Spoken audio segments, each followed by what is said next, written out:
Your job might survive. You might not.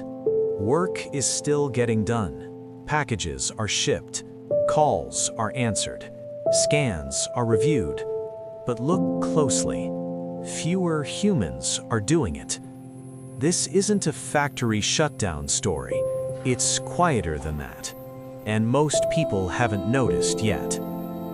In warehouses, robots don't replace entire teams overnight. They remove minutes. Minutes turn into hours. The same output, fewer labor hours required. In customer support, AI handles the simple questions first, then the moderate ones, then the ones that used to need a junior employee.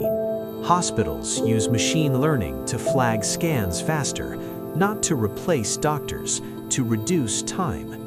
And here's the part that matters. When the same output requires fewer human hours, what happens to the people who used to fill them? Tech leaders like Elon Musk have suggested that in the long run, work could become optional, not eliminated, optional.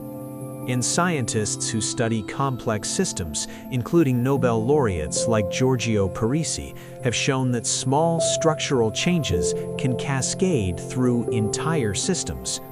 One improvement doesn't stay in one department, it ripples. So here's the real question.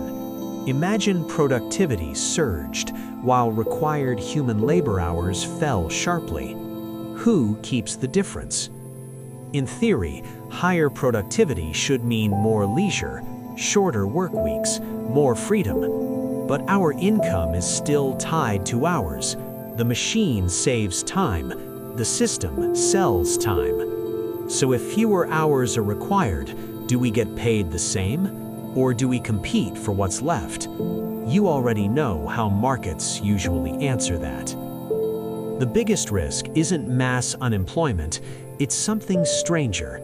Imagine your work week shrinks dramatically, your bills are covered, you're free.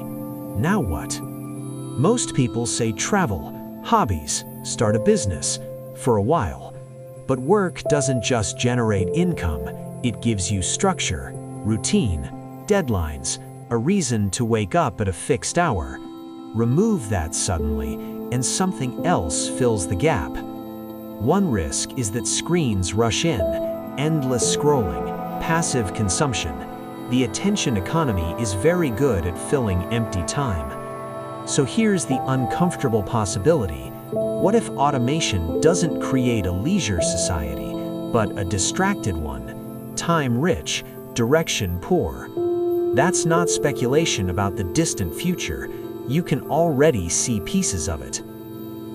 There are three possible paths. 1. Managed transition, shorter work weeks, smarter income models, reskilling. 2. Uneven transition, high skill leverage wins, everyone else fragments into gigs. 3. Meaning crisis, people are financially stable but drifting. Technology isn't the deciding factor, the structure around it is. And that structure is still being built, right now. So imagine this. Your work week drops to 15 hours, your income stays stable. Be honest, would you feel free or restless?